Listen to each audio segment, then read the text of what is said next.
Selamat sore, selamat sore, selamat sore. Shalom. Puji Tuhan, kita bersyukur pada saat sore hari ini kita masih diberikan kesempatan untuk mempermuliakan nama Tuhan.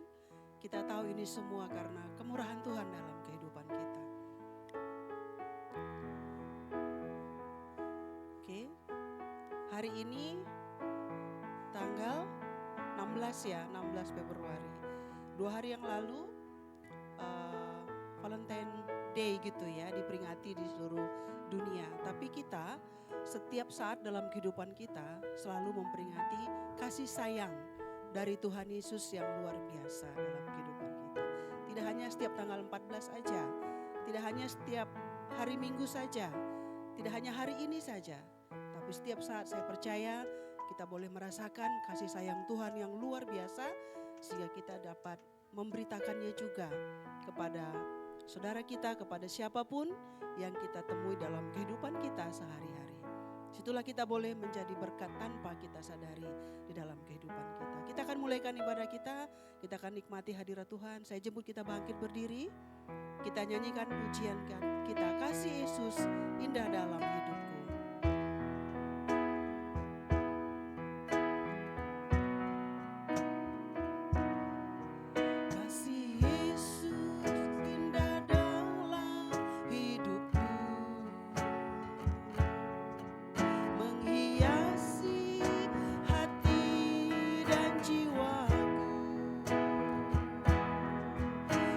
Dapat hidup tanpa kasih-Mu.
kasih Tuhan.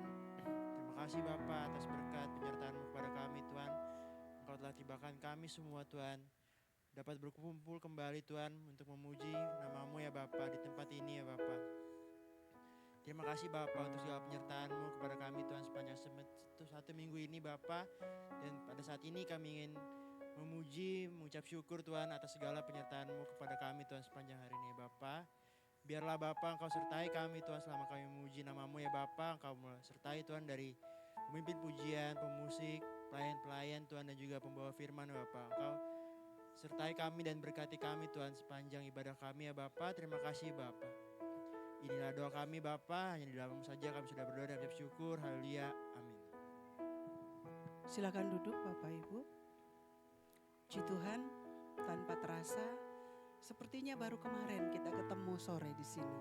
Tapi sudah ketemu lagi gitu ya. 7 hari itu tidak terasa ternyata.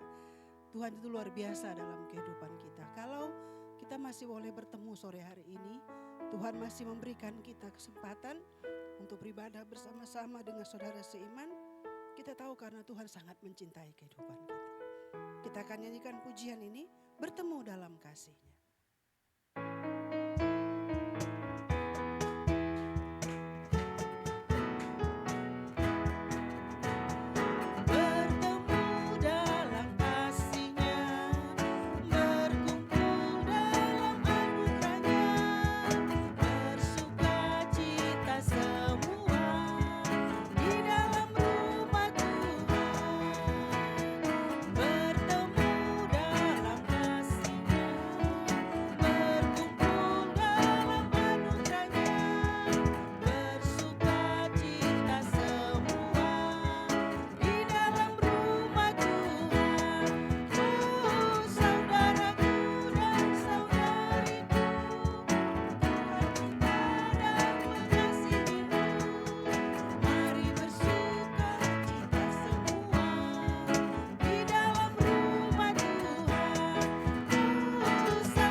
Kalau kita diminta bersuka cita, agak berat kalau ada sesuatu yang mungkin kita sedang pikirkan atau tantangan hidup yang mungkin sedang kita alami.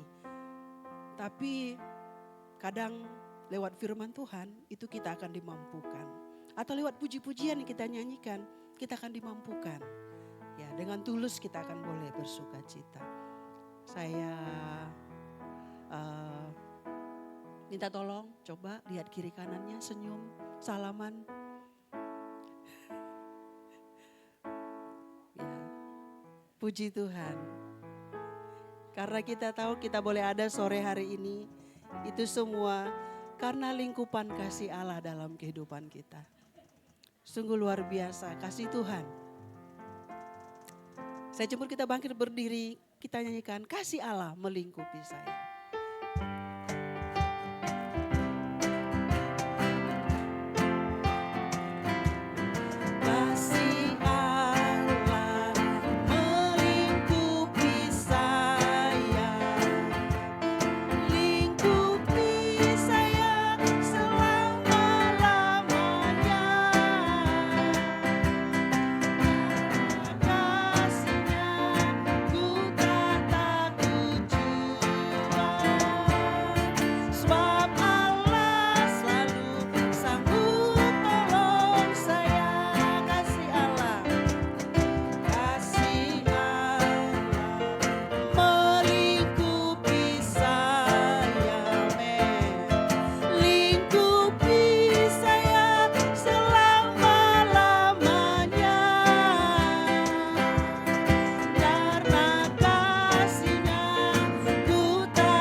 Sungguh bersyukur lewat pujian ini boleh kita menikmati hadirat Tuhan. Dan tentu hati Tuhan juga disenangkan. Tapi sebelum kita mendengarkan firman Tuhan, dalam kehidupan kita tidak selalu berjalan dengan sesuai dengan harapan. Ada kalanya Tuhan izinkan kita mengalami hal-hal yang di luar kendali kita. Tapi Tuhan berkata, tenang. Di saat apapun hidupmu, aku selalu ada bersama. Karena ada firman, ada Roh Kudus yang selalu menguatkan kita. Kita nyanyikan pujian ini sebelum kita mendengarkan firman Tuhan. Haleluya Yesus.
kita bangkit berdiri. Mengalir kuasa dari tempat maha tinggi, Bapa kekal mulia, Kau hadir di sini, memulihkan hati, menyembuhkan yang terluka. Bukan tenang bersamamu, Bapa. Mengalir kuasa dari tempat maha tinggi, Bapa kekal mulia, haleluya, Kau hadir di sini, memulihkan hati, menyembuhkan yang terluka. Bukan tenang bersamamu, Bapa. Mengalir kuasa dari tempat maha tinggi, Bapa kekal mulia, haleluya, Yesus, Kau hadir di sini. Roh Kudus, Kau boleh pulihkan kami, Tuhan, haleluya. Yesus, haleluya. Yesus, mengalir kuasa dari tempat maha tinggi. Kau hadir bersama kami. Kami mau menikmati Engkau, Tuhan. Haleluya, Yesus, amin. Bukan tenang bersamamu, Bapa. Bukan tenang bersamamu, Bapa. Bukan tenang bersamamu, Bapa. Mari kita sembah, haleluya, Yesus. Glory, haleluya, haleluya, Yesus, haleluya. Kami bersyukur, bersyukur dan bersyukur, karena mengalir kuasa dari tempat maha tinggi bersama dengan kami, Tuhan. Glory, Yesus, haleluya. Terima kasih.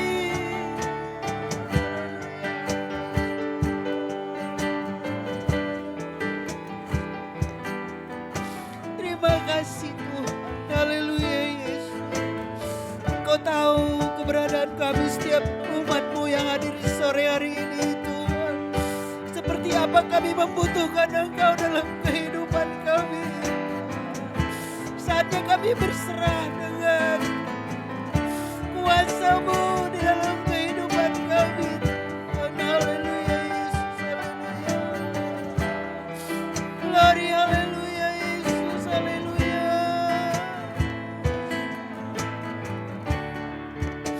Terima kasih, Tuhan, haleluya.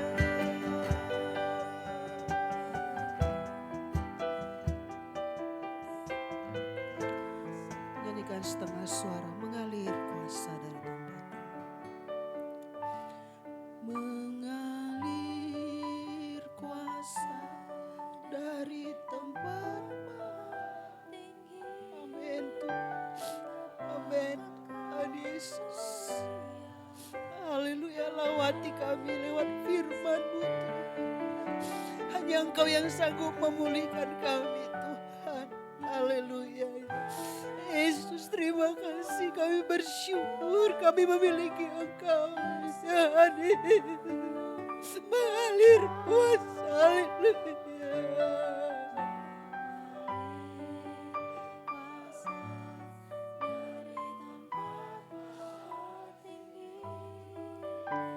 Bapa kekal mulia, Kau hadir bersama kami. Kau ada di hati kami, Tuhan. Haleluya.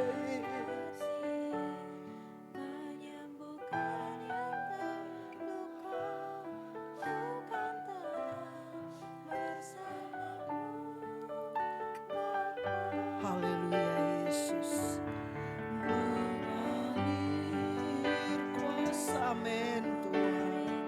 Kami mau menikmati hadirat-Mu, menikmati makanan rohani kami, membuat kami mengerti, membuat kami kenyang Tuhan akan firman-Mu. Kami akan diproses oleh firman-Mu Tuhan, haleluya. Kami akan tenang karena kami memiliki Engkau Tuhan. Mengalir kuasa dari tempat Maha Tinggi, Bapa kekal mulia, Kau hadir di sini, memulihkan hati, menyembuhkan yang terluka. Ku kan tenang bersama-Mu Bapa, ku kan tenang bersama-Mu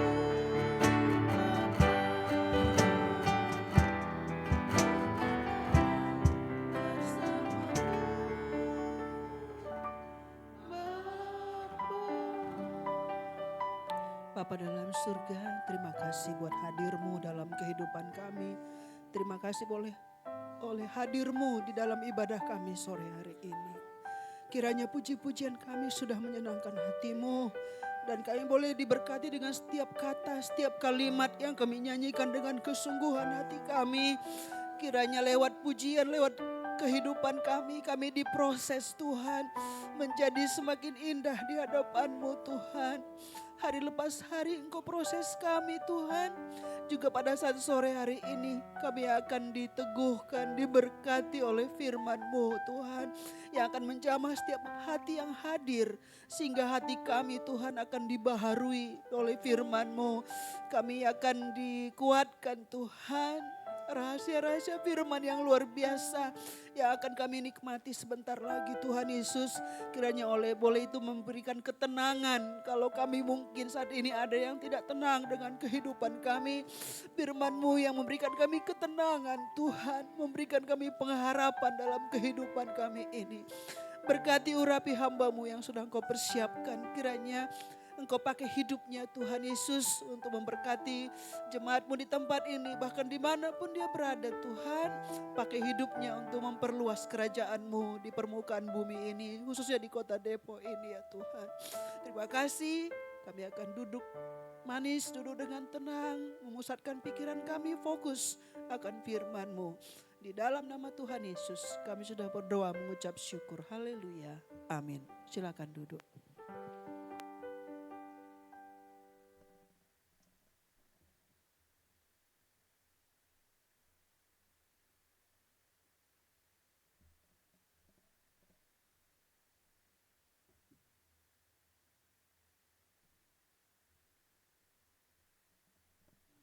Puji Tuhan, selamat sore, salam sejahtera bagi Bapak Ibu, saudara-saudari terkasih di dalam Kristus. Kembali sama-sama kita akan belajar kebenaran firman Tuhan. Kita akan kembali sama-sama diingatkan oleh firman. Seperti tadi pujian, kita akan sama-sama kembali diingatkan akan pentingnya kebergantungan kita kepada Tuhan, akan pentingnya penyerahan diri kepada Tuhan. Kita akan lihat dari sisi yang mungkin sedikit berbeda, tetapi intinya tadi, betapa kita perlu terus disadarkan, diingatkan, kita itu benar-benar bergantung pada Tuhan di tiap-tiap hari kita, di tiap-tiap saat kita. Seringkali nyamannya hidup membuat kita lupa bahwa kita perlu bergantung dari hari ke hari.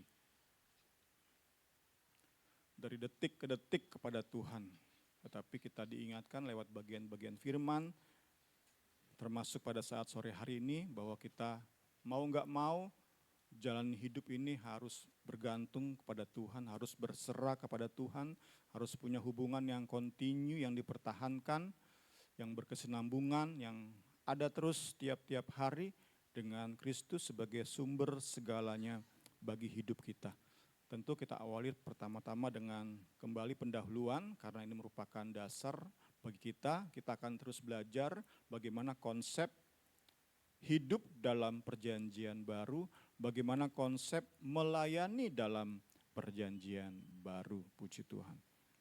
Dalam pelayanan PB nggak ada lagi pemisahan, penggolongan kaum awam, rohaniawan. Jadi kita dapat yakini pelayanan bukan hanya di mimbar sederhana ini, tetapi di tiap-tiap hari hidup kita itulah pelayanan PB. Karena itulah tiap-tiap hari butuh Roh Kudus, butuh bergantung kepada Allah. Allah merekrut setiap umat tebusan Kristus menjadi pelayannya lewat pemberian Roh Kudus. Dalam pelayanan, para pelayan PB adalah mereka mengandalkan hanya Kristus dan karya salibnya untuk menerima perkenanan dan berkat Allah untuk menjalani hidup dan pelayanan yang berdampak bagi sesama. Next, para pelayan PB mengandalkan hanya Roh Kudus untuk menuliskan hukum Allah di hati sesama melalui pemberitaan Injil Kristus yang dibagikan sesuai dengan panggilan kita masing-masing. Puji Tuhan. Kita baca ayatnya. Ialah membuat kami juga sanggup menjadi pelayan-pelayan suatu perjanjian baru yang tidak terdiri dari hukum yang tertulis, tetapi dari Roh. Sebab hukum yang tertulis mematikan, tetapi Roh menghidupkan. Sekali lagi kita akan terus belajar tentang konsep seperti apa itu pelayanan perjanjian baru. Kita bisa lebih lagi mengisi pikiran kita dengan konsep ilahi ini, sehingga dalam pertolongan Roh Kudus kita bisa mewujudkannya dalam hidup kita sehari-hari. Tanpa kita mengerti konsep perjanjian baru, konsep pelayanan PB, maka kita akan bingung dalam menerapkannya di hari-hari kehidupan kita. Penting kita benar-benar mengerti konsep pelayanan perjanjian baru. Kita akan lihat bagaimana Paulus memperkenalkan pengorbanannya sebagai pelayan perjanjian baru. Harga sebuah misi ilahi kita lihat di dalam 2 Korintus 11 ayat 23-28. Apakah mereka, para pelayan mirror, para rasul palsu, itu menunjuk mereka. Apakah mereka pelayan Kristus? Aku berkata seperti orang gila. Aku lebih lagi, aku lebih banyak berjeri lelah, lebih sering di dalam penjara, didera di luar batas, kerap kali dalam bahaya maut. 5 kali aku disesah orang Yahudi, setiap kali 40 kurang 1. 3 kali aku didera, 1 kali aku dilempari dengan batu. 3 kali mengalami karam kapal, sehari semalam aku terkatung-katung di tengah laut. Dalam perjalananku aku sering diancam bahaya banjir, penyamun, dari pihak orang-orang Yahudi, dari pihak orang-orang bukan Yahudi, bahaya di kota, di padang gurun, di tengah laut, bahaya dari pihak saudara-saudara palsu. Aku banyak berjeri lelah dan bekerja berat. Kerap kali aku tidak tidur, aku lapar dan dahaga. Kerap kali aku berpuasa, kedinginan dan tanpa pakaian, dan tidak menyebutkan banyak hal lain lagi urusanku sehari-hari, yaitu untuk memelihara semua jemaat-jemaat. Kita lihat konteksnya dari ayat-ayat ini sebelum masuk ke inti pembahasan kita di sore hari ini. Konteksnya adalah dengan terpaksa Rasul Paulus di sini mendaftarkan pengorbanan pelayanannya. Mengapa ia terpaksa melakukan hal ini? Ia daftarkan karena ia merasa perlu mengcounter modus para pelayan mirror yang ternyata berhasil membahayakan pertunangan jemaat Korintus dengan Kristus. Penekanannya pada kata dengan terpaksa. Jadi saat Paulus daftarkan pengorbanannya tadi itu dengan terpaksa ia lakukan. Mendaftarkan apa yang sudah kita buat bagi Tuhan itu sesuatu yang abnormal, sesuatu yang enggak normal untuk dilakukan oleh seorang pelayan perjanjian baru. Sekali lagi kita belajar konsep PB. Dalam konsep PB, konsep pelayanan perjanjian baru, mendaftarkan banyak hal yang sudah kita buat bagi Tuhan itu sesuatu yang abnormal, sesuatu yang enggak biasa. Tetapi Paulus mau enggak mau daftarkan pengorbanannya karena ia perlu mengcounter para pelayan mirror yang ternyata berhasil memikat jemaat Korintus. Nah, itu bertolak belakang dengan para pelayan palsu. Jadi saat kita dapati orang sering banget dia membanggakan pengorbanannya bagi Kristus, nah itu harus kita waspadai. Kemungkinan besar dia pelayan palsu.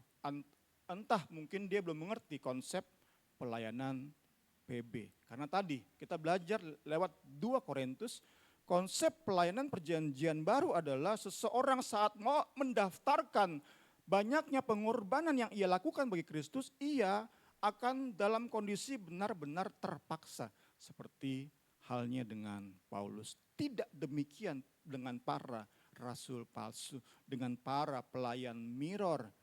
Mereka memang gemar. Kalau Paulus terpaksa, kalau para pelayan palsu gemar, suka mendaftarkan apa-apa yang sudah ia buat bagi Kristus. Mungkin dengan dalih kesaksian, dengan dalih hal-hal lain, intinya adalah mendaftarkan apa-apa yang sudah ia buat bagi Kristus. Ya, inilah latar belakang dari ayat-ayat yang sudah kita baca.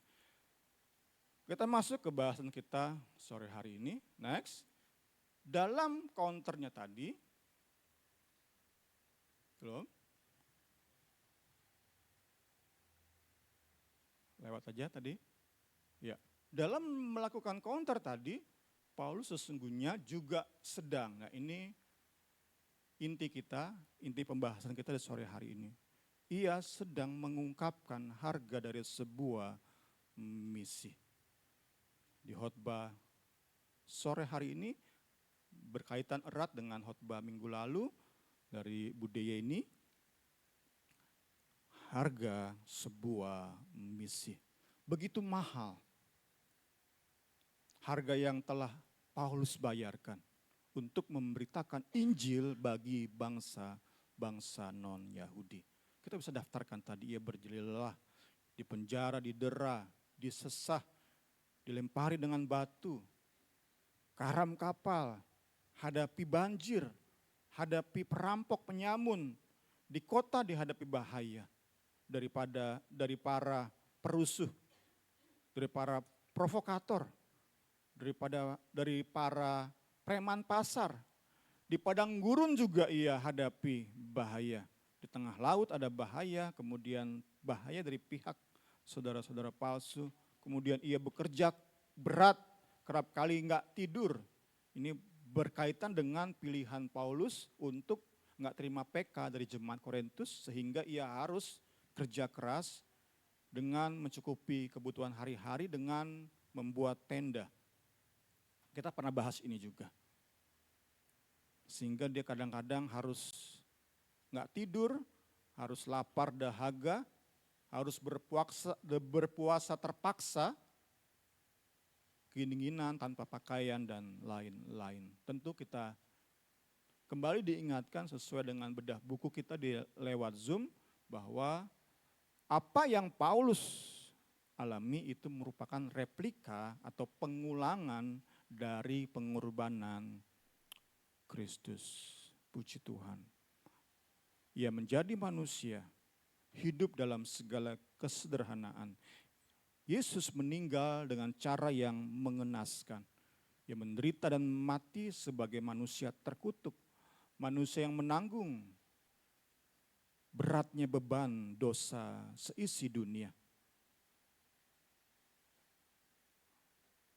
Misi Kristus selamatkan manusia dan ada harga yang harus ia bayar. Paulus diberi tugas, diberi misi untuk sampaikan kabar baik untuk bangsa-bangsa non-Yahudi, dan untuk itu ia harus bayar harga.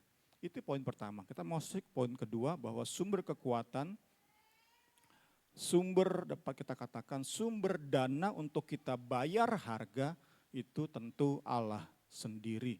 Sumber kekuatan adalah roh Allah. Next. Dana yang Paulus bisa keluarkan saat ia harus bayar harga, melakukan misi, menyelesaikan misi, kita percaya bukanlah berasal dari IQ-nya seorang Paulus, bukan karena kecerdasan emosi seorang Paulus, juga bukan karena kesehatan, kekuatan mentalnya, tetapi kekuatan, kemampuan untuk bayar harga itu berasal dari relasinya dengan Allah di dalam Kristus. Puji Tuhan, kita sekali lagi, seperti di awal saya ingatkan, penekanan khotbah di sore hari ini mengingatkan kita, mau gak mau kita jalani hari-hari kita, karena hidup kita adalah hidup bermisi. Sejak kita diselamatkan oleh Kristus, kita punya misi. Dan untuk menjalankan misi, untuk selesaikan misi ada harga yang harus dibayar. Dan sumber dana untuk bayar harga adalah Kristus, hubungan dengan Kristus. Sebab itu hubungan dengan penuh ketergantungan, dengan penuh penyerahan itu mau gak mau jadi bagian hidup kita. 2 Korintus 4 ayat 7. Tetapi harta ini kami punyai dalam bejana tanah liat, supaya nyata bahwa kekuatan yang melimpah-limpah itu berasal dari Allah, bukan dari diri kami. Puji Tuhan. Kuasa, kekuatan, ketangguhan itu berasal dari Roh Kudus. Itu merupakan anugerah Roh Kudus ketika Roh Kudus berdiam di dalam hidup kita.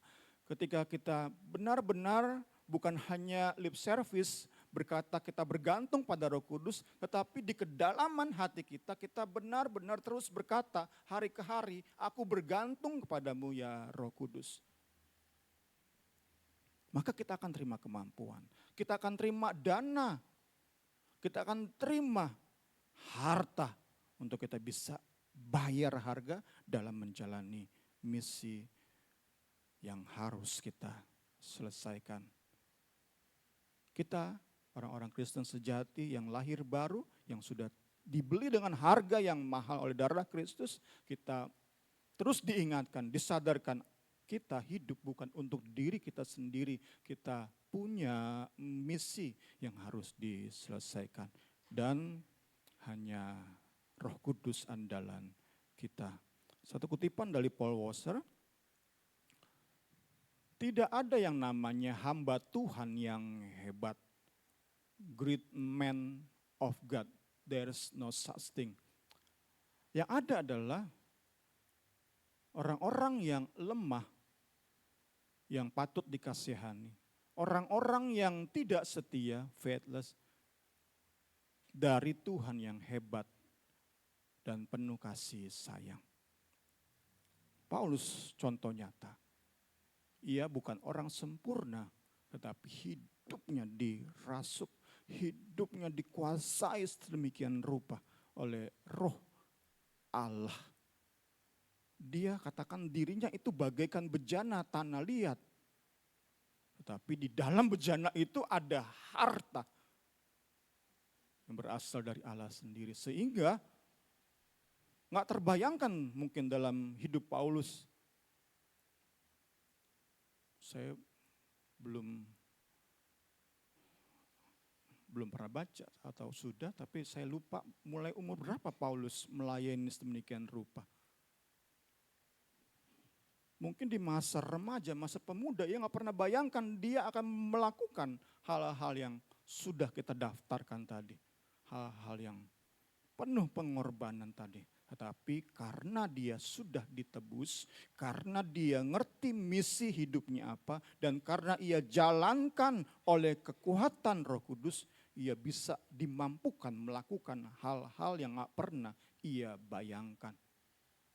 Yang gak pernah timbul di pikiran kita, yang gak pernah kita dengar, gak pernah muncul di hati kita. Itu yang Roh Kudus kerjakan dalam hidup setiap orang yang mengasihi dia. Contoh nyata adalah Paulus.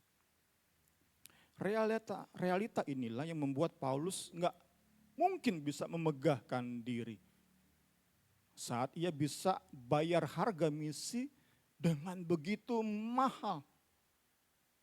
Dibandingkan dengan para rasul mirror, rasul palsu. Mungkin hanya sedikit korban untuk pelayanan, tapi itu yang terus diulang-ulang. Saya 2 tahun lalu nyumbang ini loh.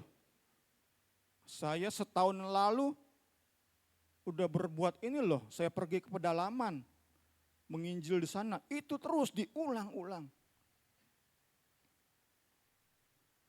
Paulus demikian. Itulah konsep pelayanan perjanjian baru. Paulus sadar benar. Semua yang ia lakukan tadi, pengorbanan tadi itu semata-mata ia bisa lakukan oleh karena Allah. Karena itulah ia nggak bisa memegahkan diri dan kenyataan ini bahwa ia hanya orang lemah, perlu belas kasihan, nggak berdaya, yang seringkali gagal, nggak setia. Kesadaran ini diimbangi dengan kesadaran bahwa di dalam dirinya adalah ada roh Allah. Di dalam dirinya berdiam roh Allah Maha Kuasa. Keseimbangan inilah yang membuat saat ia bisa bayar harga mahal, ia nggak sombong. Saat ia sempat gagal, ia nggak kemudian menjadi lemah, menyerah, apatis, ikut Tuhan sih ikut Tuhan, ke gereja sih ke gereja, tetapi udah tanpa harapan, udah tanpa semangat karena tadi sempat gagal. Paulus enggak, karena dia tahu di dalam dirinya, dalam hidupnya ada roh Allah. Puji Tuhan. Dan roh Allah itulah yang menentukan hidupnya. Menentukan pelayanannya. Menentukan seberapa banyak harga yang ia bayar untuk misi yang harus ia selesaikan. Kita lihat contoh kegagalan Paulus. Jika aku harus bermegah, bahkan Paulus bisa bermegah dalam kelemahan, maka aku akan bermegah dalam kelemahanku. Allah yaitu Bapa dari Yesus Tuhan kita yang terpuji sampai selama-lamanya tahu bahwa aku tidak berdusta. Di Damsyik, wali negeri Raja Arestas menyuruh mengawal kota. Orang-orang Damsyik menyuruh pengawal. Ini ada salah berarti ya. Saya cuma copy paste tapi ada salah ini ya. Coba lihat Bapak Ibu saudara-saudari, ada nggak? Beda nggak? Kalau di sini menyuruh mengawal, harusnya pengawal ya. Nah, iya, Pak Guru ya. Menyuruh pengawal kota, orang-orang Damsyik untuk menangkap aku. Tetapi dalam sebuah keranjang aku diturunkan dari sebuah tingkap keluar tembok kota, dan dengan demikian aku terluput dari tangan raja atau gubernur, lebih tepat bupati atau gubernur Aretas. Inilah kegagalan Paulus dalam membayar harga. Ada saat, khususnya dalam poin ini, ia bertindak bagai orang pengecut. Saat harus hadapi tantangan, ia pergi tinggalkan kota. Tentu dalam banyak pandangan orang akan melihat Paulus dalam hal ini pengecut. Saat harus berperang, ia pergi. Bagi banyak orang, bagi kita, hal semacam ini nggak usah ditulis lagi. Hal memalukan semacam ini nggak usah ditulis, nggak usah diceritain lagi, disimpan dalam-dalam, gak usah diingat-ingat lagi. Tidak demikian dengan Paulus. Saat ia sempat gagal, dia catat, dia ceritain kegagalannya. Tindakan pengecutnya ia ceritakan lagi. Bahkan ia katakan, aku bisa bermegah. Tentu kita percaya. Karena hasil hubungannya dengan Kristus. Apalagi bagi para penyesat di kota Korintus. Tindakan ini bisa langsung diserang. Nggak pantas banget, rasul kok gitu. Udah mundur aja Paulus. Ngapain jadi rasul? Pengecut begitu. Tetapi Paulus berani catat. Karena kemegahannya bukan pada IQ-nya, bukan pada kesehatan mentalnya, bukan pada kecerdasan emosionalnya, bukan. Kemegahan Paulus adalah pada Kristus. Puji Tuhan, puji Tuhan. Kita lihat mengapa, diulang lagi, karena Paulus hidup berpusat pada Kristus. Hidupnya gak bisa dipisahkan dari relasinya dengan Kristus. Sehingga segala sesuatu tentang hidupnya ditentukan hanya oleh firman Kristus. Valuasi hidupnya, nilai hidup Paulus hanya ditentukan oleh Kristus. Saya kemarin sempat renungkan, baca-baca valuasi dolar terhadap rupiah. Itu dolar setinggi itu karena diukurnya lewat rupiah. Kalau diukur lewat pound sterling, dolar itu rendah harganya. Demikian kalau kita hidup, kemudian menilai hidup kita berdasarkan orang lain, penilaian orang lain di hadapan istri saya, mungkin nilai saya tinggi nih, valuasi saya. Tapi di hadapan Kak Suci, oh enggak Maya, maaf Maya. Tapi di hadapan Kak Suci, wah nilai saya rendah nih. Itulah valuasi versi manusia. Tetapi yang menilai hidup kita Kristus dan kita jadikan patokan utama dalam menilai hidup kita sendiri, Paulus enggak minder, dia daftarkan, dia ceritakan, dia angkat lagi kisah kegagalan yang membayar harga. Dia angkat lagi, dia ceritakan. Enggak malu dia. Karena valuasi hidupnya, nilai hidupnya bukan ditentukan oleh rasul palsu, bukan ditentukan oleh jemaat Korintus, bukan ditentukan oleh orang-orang lain. Tetapi Kristus yang menentukan nilai hidupnya. Kristus yang absolut keberadaannya. Kristus yang kekal keberadaannya. Kekal karakternya, tidak akan pernah mengalami perubahan. Tadi saya contohkan dolar, sekarang tinggi di depan rupiah. Apakah nanti akan terus tinggi? Ada saatnya akan dia turun. Bisa aja nanti rupiah lebih tinggi, siapa tahu. Apa mungkin terhadap yen Jepang, mungkin nanti dolar akan turun. Siapa tahu. Tapi bagi Kristus saat kita terus bergantung pada Dia, valuasi hidup kita itu terus terjaga. Karena kita berjalan tanah liat tetapi isi kita adalah harta surgawi. Puji Tuhan, puji Tuhan. Lewat apa yang Paulus bisa lakukan, kita mau belajar sore hari ini dalam kita menjalani misi kita dalam kita membayar harga sesuai dengan panggilan kita. 2 Korintus 5, 18-20. Dan semuanya ini dari Allah yang dengan perantaraan Kristus telah mendamaikan kita dengan dirinya. Ya, ini titik awal. Kita lahir baru, terima Yesus sebagai Tuhan dan Juru Selamat. Kita didamaikan dengan dirinya. Lewat pengorbanan Kristus, kita berdamai dengan Allah Maha Kudus. Itu titik awal untuk kita bisa jalani misi kita. dan yang telah mempercayakan pelayanan perdamaian itu kepada kami. Sebab Allah mendamaikan dunia dengan dirinya oleh Kristus dengan tidak memperhitungkan pelanggaran mereka.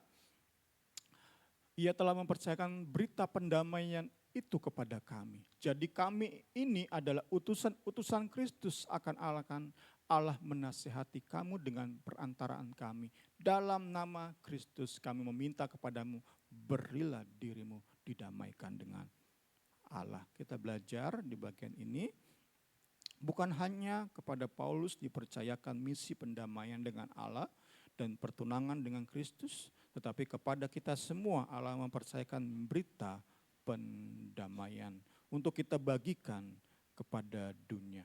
Dan next, bukan hanya Paulus yang perlu bayar harga, kita pun perlu bayar harga untuk bisa selesaikan misi. Kita aja di kantor punya job desk, punya target-target, harus bayar harga waktu kita, pikiran kita, tenaga kita.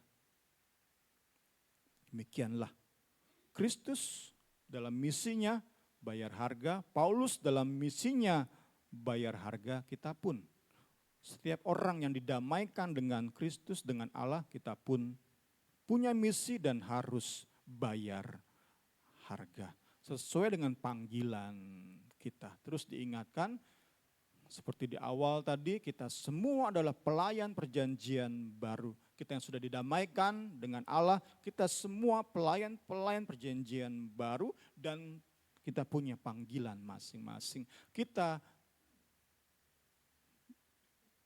semua bahkan, nggak ada yang seperti Paulus, rasul dengan pengorbanan tingkat dewa.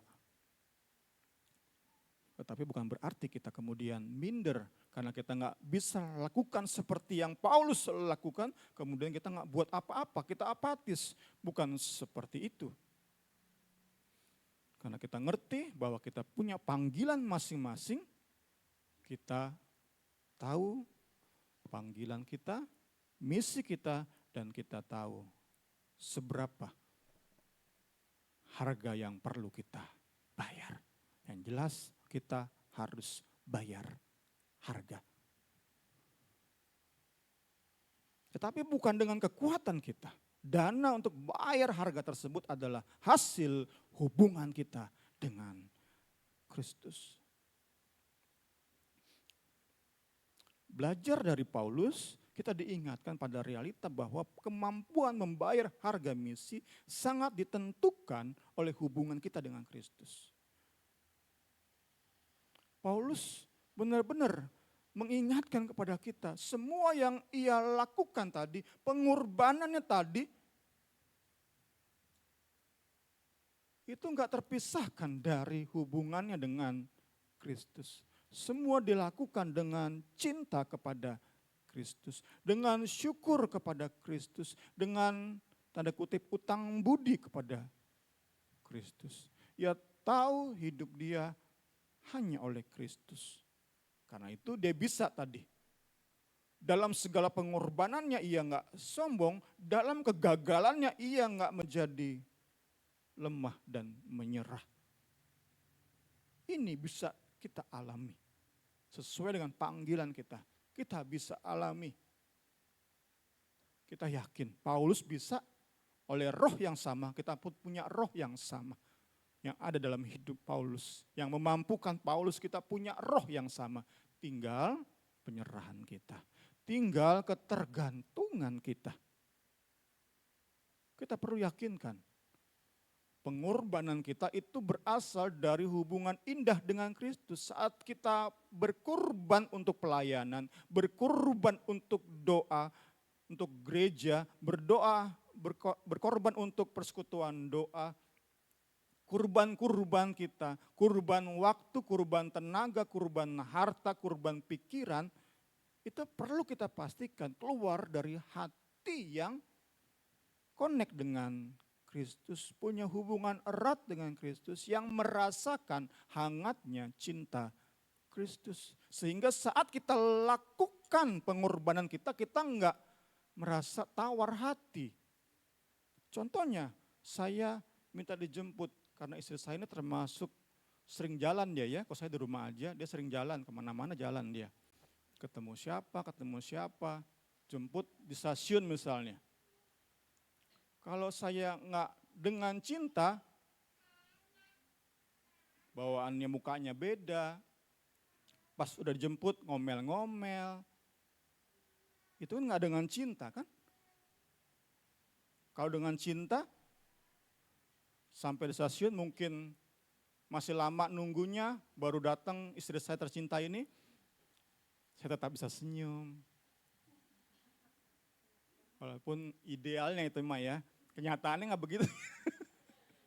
Idealnya seperti itu kan, tetap bisa tersenyum. Padahal udah nunggu 15 menit, katanya 8.15, setengah 9 baru nongol. Tapi bisa senyum, karena nunggunya dengan berbunga-bunga ya.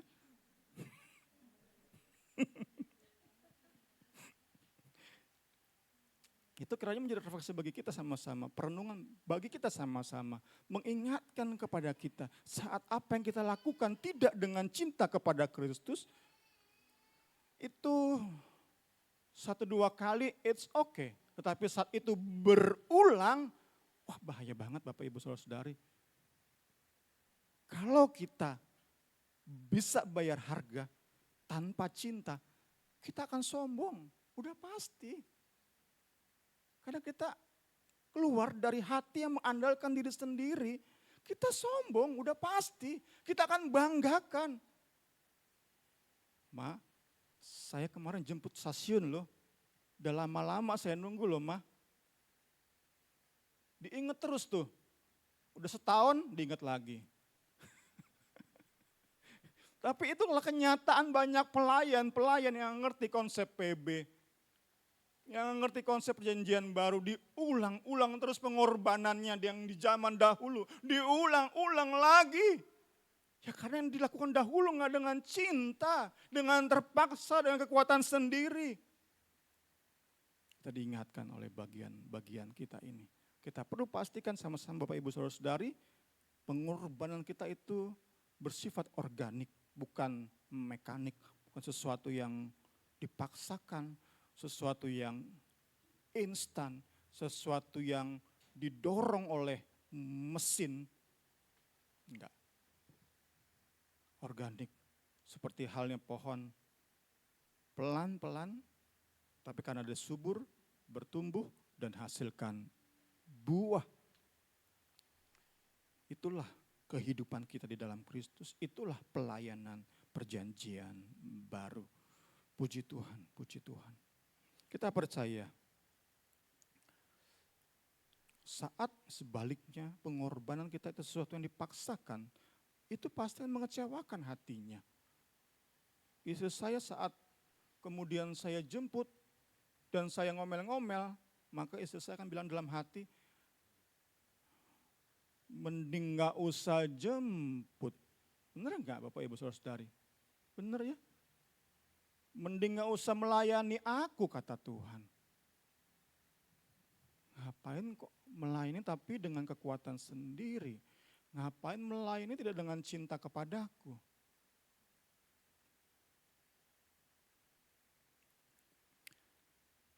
Kita nggak mau alasan-alasan lain itu menjadi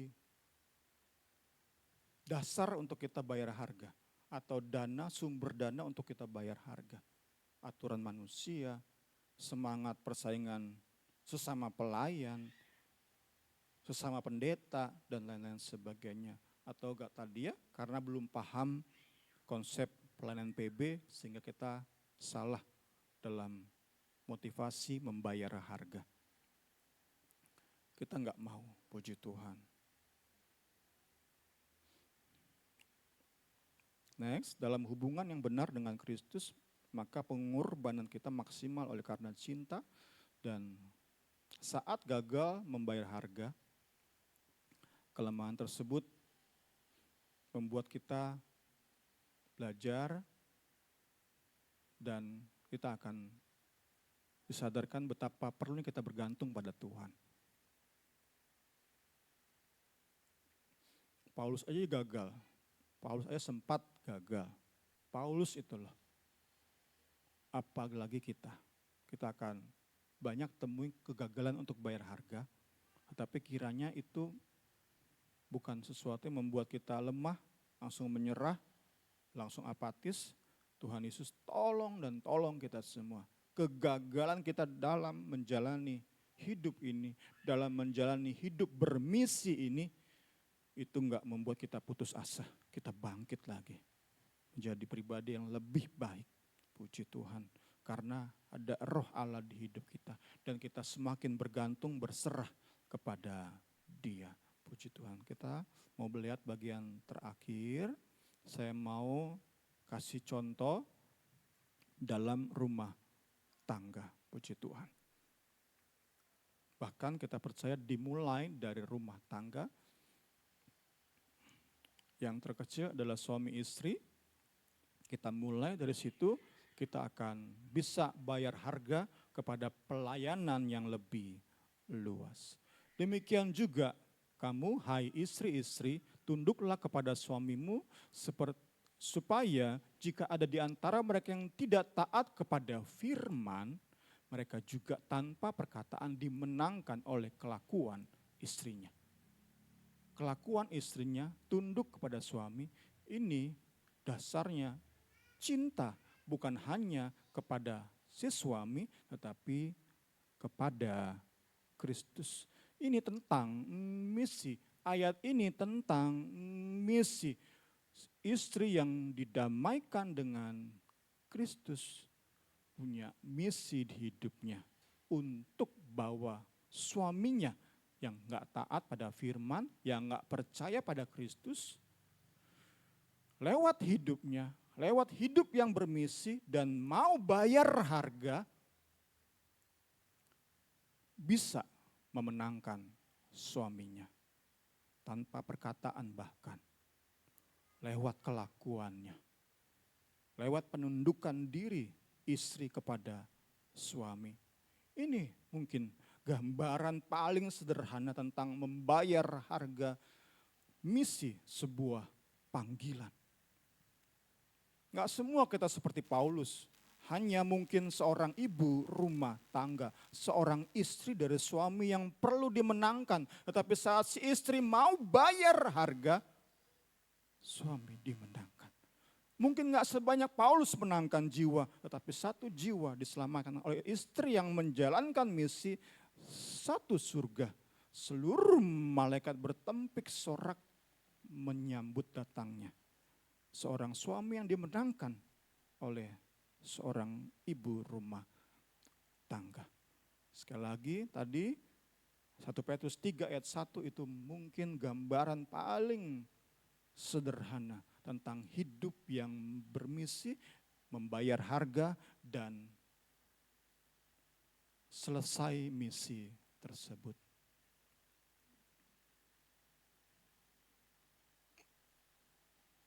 Tetap kembali diingatkan bahwa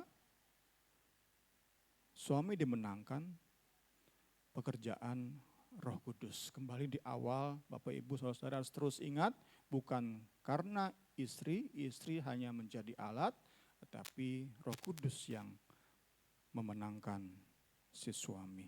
Puji Tuhan. Ya, belajar dari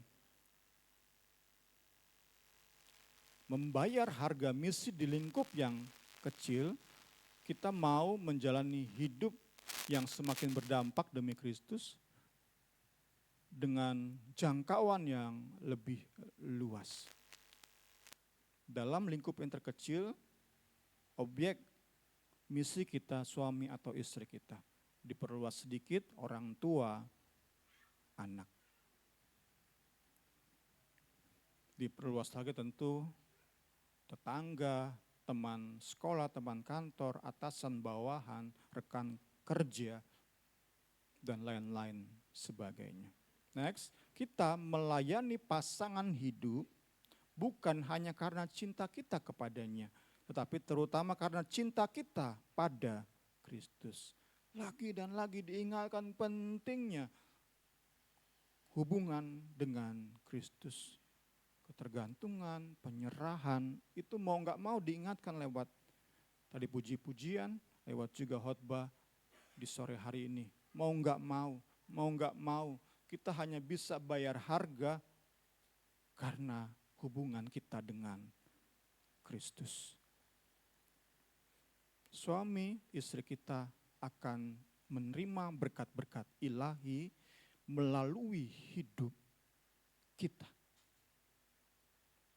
Prinsip sederhana adalah pasangan hidup yang lebih dewasa rohaninya melayani yang kurang dewasa atau yang belum dewasa atau bahkan yang tidak percaya. Itu prinsip dasarnya. Kita yang sudah sungguh sadar diselamatkan oleh darah anak domba, kita sadar hidup kita bermisi dan dimulai dari lingkup terkecil.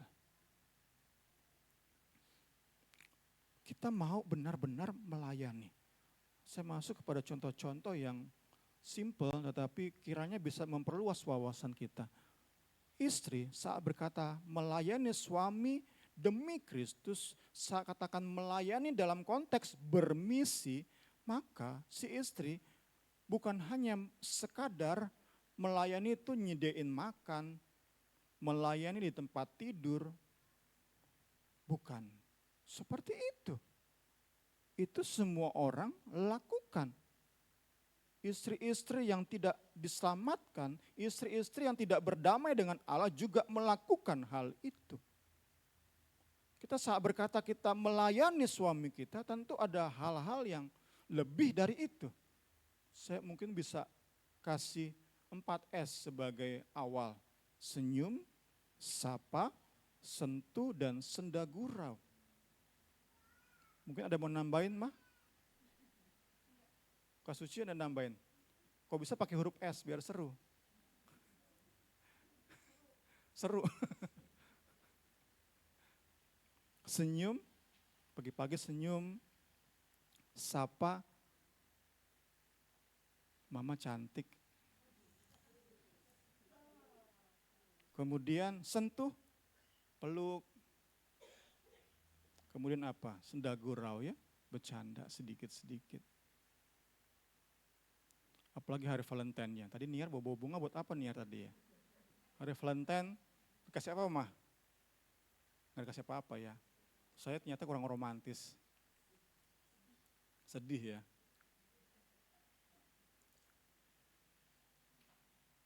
Ya, tapi ada saat juga kita diingatkan karena yang kita layani adalah orang yang tidak beriman, orang yang dewasa, maksudnya rohaninya belum dewasa, ada saat-saat kita menegur,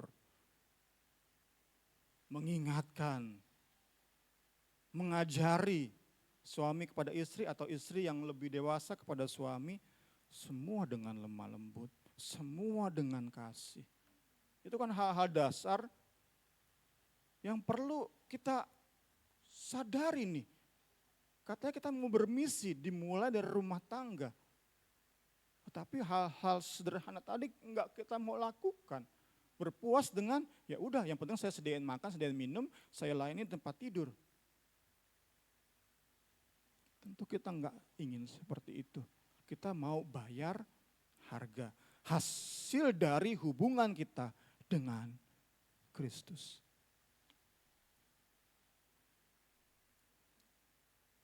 Saat kita suami istri bisa saling buka hati, tadi hubungan saling melayani tadi bisa benar-benar efektif, maka kita percaya rumah tangga kita mengalami pertumbuhan signifikan dari tahun ke tahun. Kita akan memberkati dan menjadi teladan bagi anak muda yang bersiap menikah, bagi pasangan muda lain yang masih bingung dalam menjalani rumah tangga.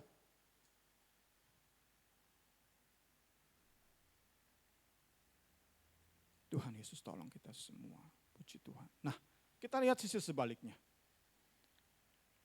Sebaliknya, saat suami atau istri kita menolak pelayanan kita, menolak misi kita. Tadi saat Paulus ada saat dia lemah, ia menjadi pengecut, ia gagal, Demikian pula apalagi kita. Ada saat kita gagal. Suami, istri yang kita layani justru memusuhi kita karena Kristus. Pertama, kita akan membayar harga lebih mahal, lebih besar. Tetapi enggak dengan kekuatan sendiri, tidak dengan alasan-alasan lain. Sebatas kekuatan yang kita terima dari Tuhan. Ini yang mau kita sama-sama renungkan di bagian akhir ini, supaya kita benar-benar bisa teladani Paulus. Benar-benar bisa terinspirasi oleh Paulus. Saat ia gagal, ya memang gagal. Ia manusia masih. Ia tanah liat yang ada kelemahannya. Kita pun demikian. Ada saat kita ternyata setelah berjuang, setelah bayar harga lebih mahal, ternyata kita udah gak mampu.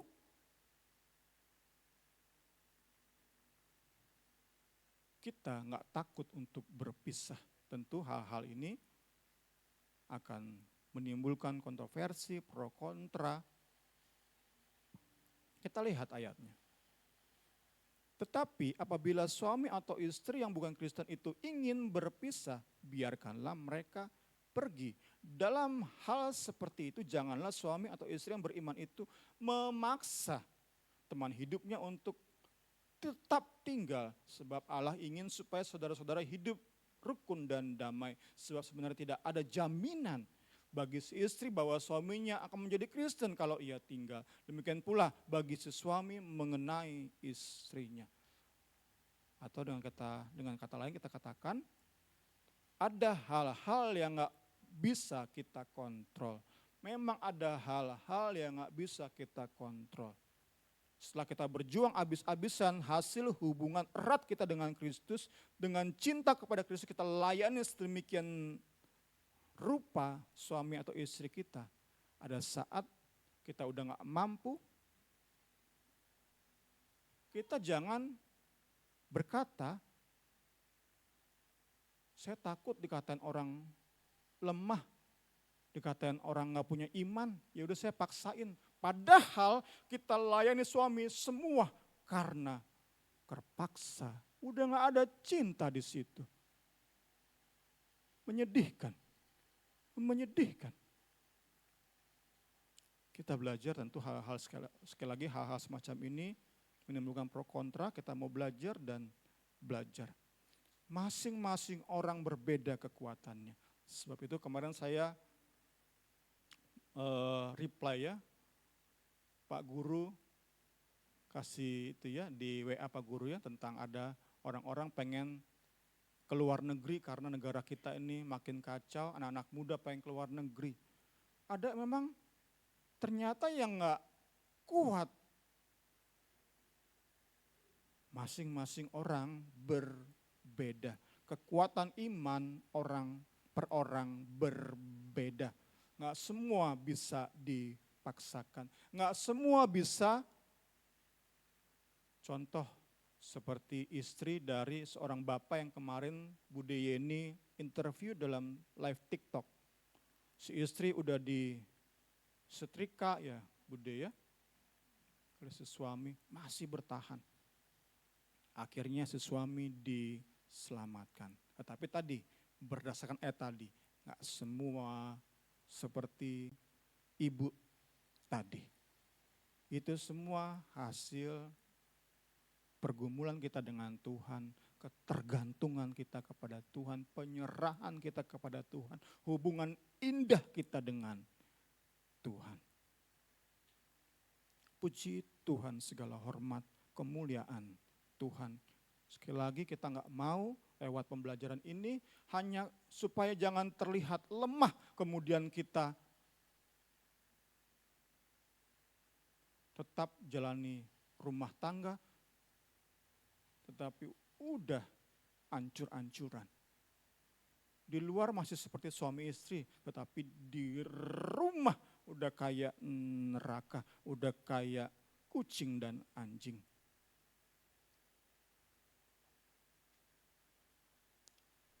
hanya supaya nggak terlihat seperti orang yang lemah. Paulus berani terlihat seperti orang yang lemah. Kita pun, saat kita punya hubungan kita dengan Tuhan benar, kita nggak takut terlihat lemah.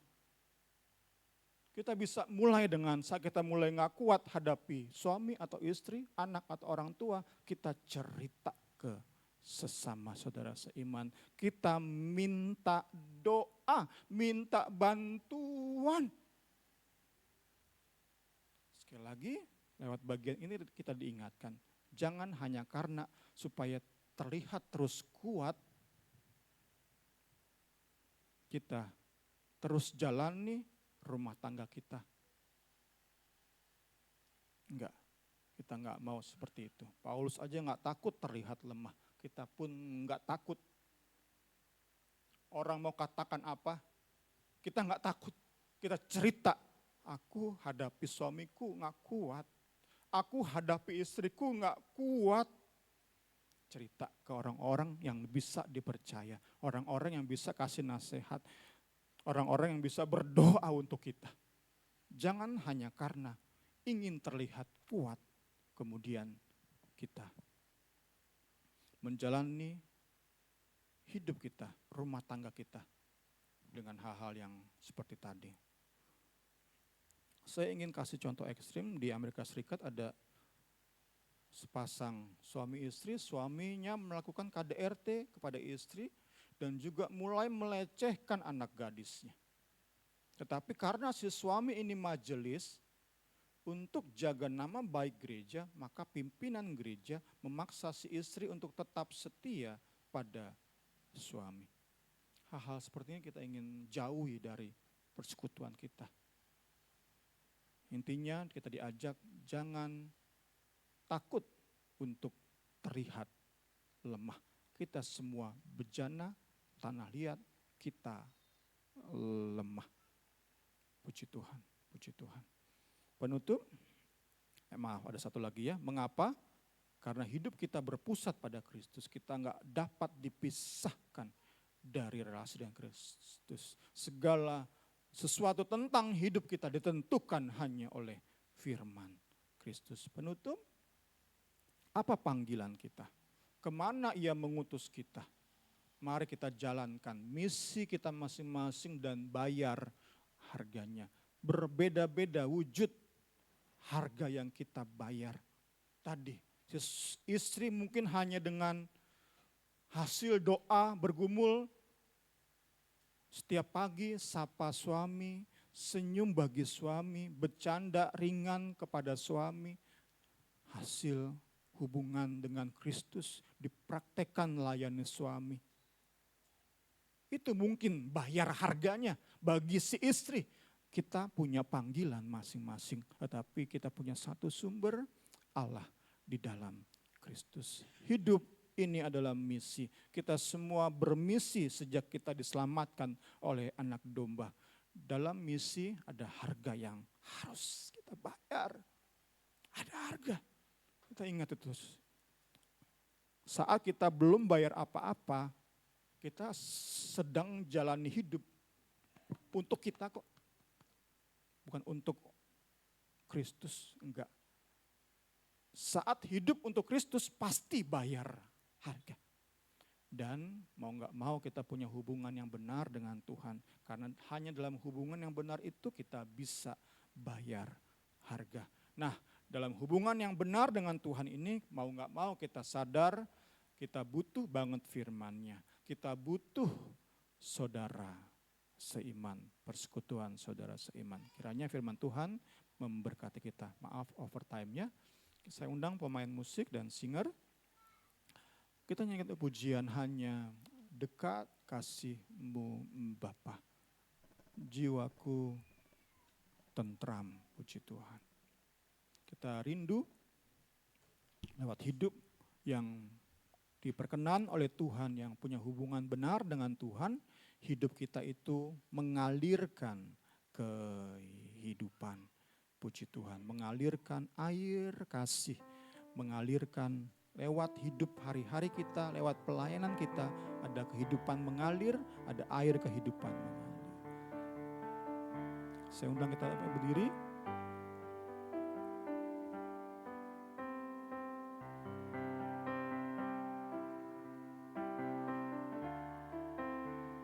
Hanya dekat kasih-Mu Bapa.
syukur dan berterima kasih Tuhan atas berkat-Mu yang telah disampaikan melalui kebenaran firman-Mu Tuhan oleh hamba-Mu Tuhan.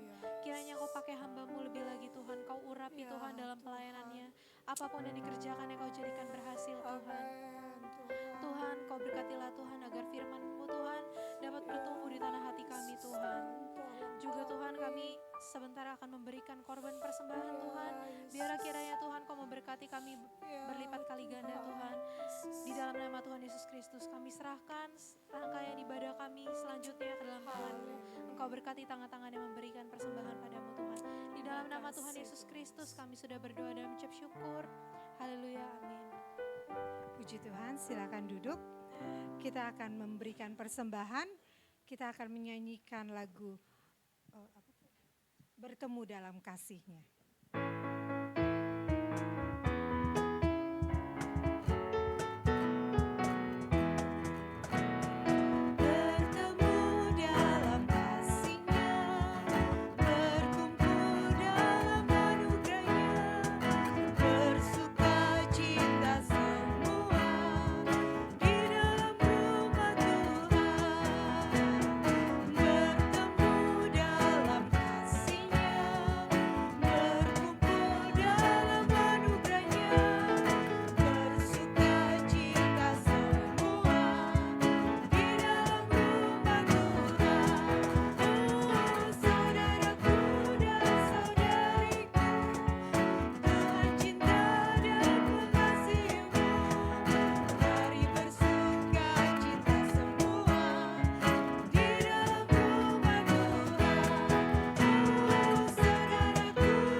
firman-Nya, biar boleh terus memajukan pekerjaan Tuhan di tempat ini.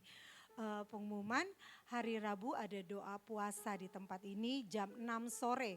Saya terus mengundang Bapak Ibu, saudara-saudari ikut bergabung, bersatu berdoa di tempat ini. Kita sama-sama menaikkan pujian sembah kita kepada Tuhan. Kita menaikkan setiap permohonan doa kita. Kita saling menopang karena kita perlu banget saudara seiman yang terus mendukung dalam doa. Karena kita tanpa saudara seiman, tanpa orang lain kita tidak juga bisa melakukan apa-apa. Karena kita perlu bantuan kanan kiri. Kita percaya Tuhan pasti tolong kita semua. Tetap ada Zoom dan ibadah sore seperti biasa. Dan hari ini edisi Valentine, jadi kita ada kegiatan untuk periksa darah hari ini. Periksa darah asam urat dan gula darah.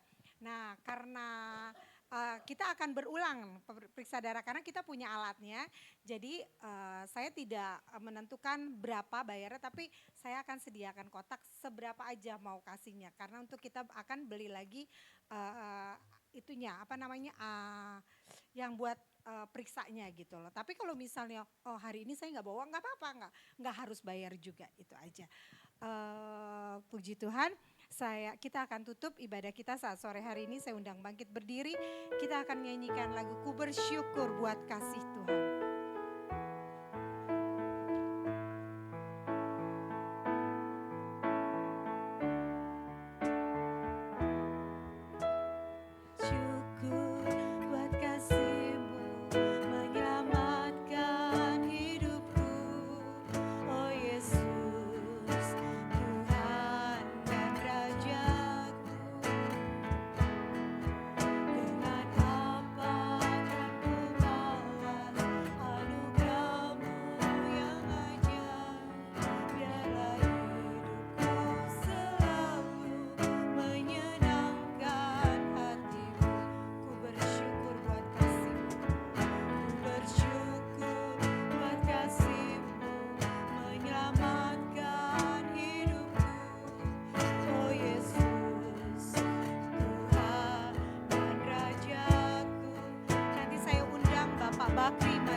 Terima kasih Tuhan.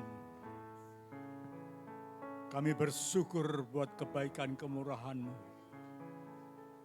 Engkau sudah menolong ibadah kami dari awal pertengahan sampai akhirnya. Terjadi oleh karena kasih-Mu melimpah di dalam kehidupan kami. Terlebih firman-Mu telah meneguhkan setiap kami bahwa Engkau telah memilih setiap kami menjadi orang percaya untuk mengemban misi, memenangkan jiwa-jiwa untuk hormat kemuliaan bagi nama-Mu. Oleh karenanya Bapa, firman-Mu yang sudah kami dengar, materaikan itu di dalam lubuk setiap hati kami, dan berikan kami hati seorang hamba yang mau pergi untuk menjadi misi, menjadi partner-Mu, menjadi kepanjangan tangan-Mu untuk meraih jiwa-jiwa dan boleh kami persembahkan kepada-Mu Tuhan. Terima kasih Tuhan memberkati hamba-Mu yang sudah menyampaikan isi hati-Mu. Berkati hamba-Mu, pakai hamba-Mu lebih heran lagi. Nyatakan kuasa-Mu, urapan kuasa Roh Kudus turun atas hamba-Mu. Terus singkapkan rasa kebenaran firman-Mu bagi hamba-Mu. Berkati keluarga rumah tangga hamba-Mu, anak-anak yang studi. Tuhan memberikan hikmat roh kepandaian, sehingga Engkau buat berhasil dan beruntung dalam segenap jalannya. Terima kasih Tuhan, memberkati sidang jemaat yang sudah hadir. Berkati anak-anak-Mu, dan Engkau tahu persis apa yang menjadi pergumulan setiap pribadi lepas pribadi. Mari Tuhan Engkau tolong, Engkau buka jalan, turut campur tangan. Berkati usaha mata pencarian, pekerjaan, kesehatan, setiap keluarga rumah tangga diberkati oleh Tuhan dalam nama Yesus. Semua yang mengambil bagian dalam melayani pekerjaan-Mu, tim musik, singer WL, semua tim media, Tuhan memberkati jerih payah mereka, terus nyatakan kemuliaan-Mu dalam kehidupan mereka. Biar sukacita Tuhan terus mengalir dan siap untuk terus dipakai untuk melayani pekerjaan Tuhan di tempat ini. Terima kasih Tuhan Yesus. Mari saudara-saudara kami semua, sebentar kami akan beramah tamah menikmati berkat-berkat Tuhan. Semua tangan-tangan yang sudah terulur, berkati kehidupannya, kembalikan berlipat ganda atas segala pengorbanannya lewat usaha mata pencarian pekerjaan. Apapun yang dilakukan dan dikerjakan, Kau buat berhasil di dalam nama Tuhan Yesus Kristus. Terima kasih Tuhan, saudara-saudaraku yang Tuhan Yesus kasih. Mari arahkan hati pikiran kita, angkat kedua tangan dan terimalah berkat. Tuhan memberkati engkau dan melindungi engkau. Tuhan menyinari engkau dengan wajah-Nya dan memberikan kepada engkau kasih karunia. Tuhan menghadapkan engkau dengan wajah-Nya dan memberikan kepada engkau damai sejahtera, anugerah dan rahmat dari Allah Bapa, kasih sayang dari Tuhan Yesus Kristus, dan oleh persekutuan Roh Kudus kiranya tetap tinggal menyertai engkau. Dari saat ini hingga terus kekal selama-lamanya, hanya di dalam nama Tuhan Yesus Kristus kami sudah terima berkat. Haleluya, haleluya, haleluya, amin.